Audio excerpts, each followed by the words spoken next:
ہماری زبان کی ہے۔ یونیک کلاسز میں محمد صلاح الدین رضوی آپ تمام سامعین و ناظرین کا خیر مقدم کرتا ہے۔ دوستو، ہر روز کی طرح آج ہم پھر ایک نئے ویڈیو کے ساتھ آپ کی خدمت میں حاضر ہوئے، جس کا اصل موضوع ہے خواجہ حیدر علی آتش۔ ان کا اصل نام خواجہ حیدر علی تھا، ان کا تخلص آتش تھا، یہ دہلی کا خاندان تھا۔ آتش کے والد خواجہ علی بخش دہلی سے فیض آباد آئے۔ آتش کی ولادت کا فخر فیض آباد ہی کو حاصل ہے۔ ابھی کم سن ہی تھے کہ ان کے والد کا انتقال ہو گیا، لہٰذا تعلیم پائے تکمیل کو نہ پہنچ سکی۔ بعد میں فارسی و عربی کسی حد تک انہوں نے پڑھ لی تھی۔ آتش کے خاندان میں پیری و مریدی کا سلسلہ عرصہ دراز سے چلا آ رہا تھا، لیکن انہوں نے خاندان کی روش کو چھوڑ کر شاعری اختیار کی۔ شیخ مصحفی کے شاگرد ہوئے اور اتنا نام پیدا کیا کہ مسلم الثبوت استاد ہو گئے، بلکہ سینکڑوں شاگردوں کو انہوں نے استاد بنا دیا۔ 80 روپے ماہانہ بادشاہ لکھنؤ سے ملتے تھے، 15 روپے گھر میں دیتے تھے اور باقی راہ خدا میں غریبوں کو تقسیم کر دیتے تھے، جس کا نتیجہ یہ تھا کہ مہینوں میں ایک آدھ فاقہ بھی کرنا پڑتا تھا۔ اکثر شاگرد امیر زادے تھے، لیکن کوئی سلوک کرنا چاہتا تو مشکل سے قبول کرتے۔ وہ فقیری انہوں نے چھوڑ دی تھی، لیکن فقیرانہ انداز آج بھی ان کی طبیعت میں ویسے ہی موجود تھی۔ آزاد ان کی طرز معاشرت سے متعلق لکھتے ہیں کہ ایک ٹوٹے پھوٹے مکان میں جس پر کچھ چھت اور کچھ چھپر کے سائے تھے، بوریا بچھا رہتا تھا، اسی پر صبر و قناعت کے ساتھ بیٹھے رہتے اور عمر چند روزہ کو اسی طرح گزار دیا جیسے کوئی بے نیاز بے پرواہ فقیر تکیہ میں بیٹھا ہو۔ کوئی متوسط الحال اشراف یا کوئی غریب آتا تو دھتکار دیتے، وہ سلام کر کے کھڑا رہتا کہ آپ فرمائے تو بیٹھے۔ یہ کہتے کیا صاحب بوریے کو دیکھتے ہیں کہ کپڑے خراب ہو جائیں گے، یہاں مسند تکیہ کہاں۔ ضعیفی تک بانکپن اور سپاہانہ وضع کے ساتھ رہے، گیروا تہبند باندھتے تھے، ایک ڈنٹا بھی ان کے ہاتھ میں ہوتا تھا۔ پیر میں ہمیشہ سلیم شاہی جوتا دیکھا گیا۔ بھنگ پینے کا شوق عمر بھر نہ گیا، آخر وقت میں بینائی جاتی رہی۔ آزاد لکھتے ہیں کہ 1847 عیسوی میں ایک دن پہلے بھلے چنگے بیٹھے تھے کہ یکایک موت کا ایسا جھونکا آیا کہ شعلہ کی طرح بجھ کر رہ گئے۔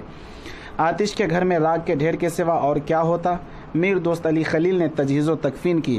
آتش ناسخ کے ہم عصر تھے، جن سے مشاعروں میں ہنگامہ آرائی رہتی تھی، مگر صرف نوکے زبان تک ہی محدود رہتی تھی۔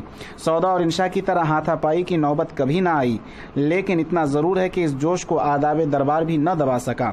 کبھی کبھی سرے دربار نوک جھونک ہو جاتی تھی۔ آتش کا کارنامہ صرف ایک دیوان غزلوں کا ہے جو ان کے سامنے رائج ہو گیا تھا، اور دوسرا تتمہ ہے جو ان کے بعد مرتب ہوا۔ لکھنؤ اسکول کا سب سے بڑا کارنامہ زبان کی درستی تھی۔ چمنستان اردو کو خش و خاشاک سے پاک کرنا اس نے اپنا فرض سمجھا تھا، اور انصاف یہ کہتا ہے کہ اس معرکہ میں اس اسکول کو بہت کچھ کامیابی حاصل ہوئی۔ ناسخ نے خاص طور پر یہ اصول مرتب کیا کہ کون سے الفاظ رکھے جائیں اور کون سے نکال دیے جائیں، مگر آتش نے صفائی زبان کو اپنے یہاں آئینہ کر کے دکھایا ہے۔ چنانچہ سب سے پہلی خصوصیت جو آپ کو خواجہ حیدر علی آتش کے یہاں ملے گی وہ زبان کی صفائی اور محاورات کا بہترین صرف ہے۔ روزمرہ اور بول چال کا لطف آتش کے کلام میں بے حد مزہ پیدا کر دیتا ہے۔ رنگینی اور شوخی ان کے کلام کی دلکشی کو دوبالا کرتی ہے، پھر اس پر لطف کے یہ اختصار کے ساتھ مضمون ادا ہوتا ہے جو سونے پہ سہاگا کا کام دیتا ہے۔ کہا جاتا ہے کہ آتش کے کلام میں صرف باتیں ہی باتیں ہیں، علو تخیل بلند پروازی مفقود ہے، مگر یہ خیال محض ان کے حریفوں کا ہو سکتا ہے۔ حقیقت یہ ہے کہ ان کا دیوان مضامین بلند سے خالی نہیں ہے۔ فقیرانہ آزادانہ رنگ آتش کو انفرادی حیثیت دے کر دوسرے شعراء سے ممتاز کرتا ہے، شعر میں جان پیدا کرتا ہے۔ آتش کے ہاں تصوف کی چاشنی اس مزے اور آزادی کے ساتھ ہے کہ بیجا نہ ہوگا کہ اگر ان کو اردو کا حافظ کہا جائے۔ آتش شکیل الفاظ بہت کم استعمال کرتے ہیں، اور جہاں کہیں ایسے الفاظ آ جاتے ہیں وہاں طرز ادا اور نشست الفاظ کی وجہ سے ان کو بھی دلچسپ بنا دیتے ہیں۔ مثلا احسن القصص کی ساخت کو جب آپ دیکھیں تو غزل کے لیے ناخوشگوار معلوم ہوتا ہے، مگر آتش نے کس مزے کے ساتھ اس کو نظم کیا ہے۔ حسن کے خارجی لوازمات کی تعریف اس زمانے میں مقبول عام تھی، مگر کہنے والے کبھی کبھی خود الجھ کر رہ جاتے ہیں۔ معنویت اور سادگی تو دوسرے شعر بھول بھلیا ہو جاتا ہے، مگر خواجہ آتش نے کمال کیا کہ اس رنگ میں بھی دلچسپی اور معنی آفرینی قائم کر رکھی ہے۔ آتش کے یہاں چند کمزوریاں بھی نظر آتی ہیں۔ کبھی کبھی عامیانہ مضمون نظم کر جاتے ہیں جن کو بجا طور پہ کہہ سکتے ہیں کہ باتیں ہی باتیں ہیں۔ دوسرے یہ کہ الفاظ صحیح طور پر بعض وقت نظم نہیں ہوتے، خواہ آپ اس کو علمی استعداد کی کمی سمجھیے یا یہ کہہ کر چپ ہو جائیے کہ شاید یہ عوام کی زبان ہوگی۔ ماحول سے مجبور ہو کر آتش نے بھی بنوٹ و رعایت و لفظی پر زیادہ توجہ کی، چنانچہ کلام کا کافی حصہ اس خصوصیت سے مجروح نظر آتا ہے۔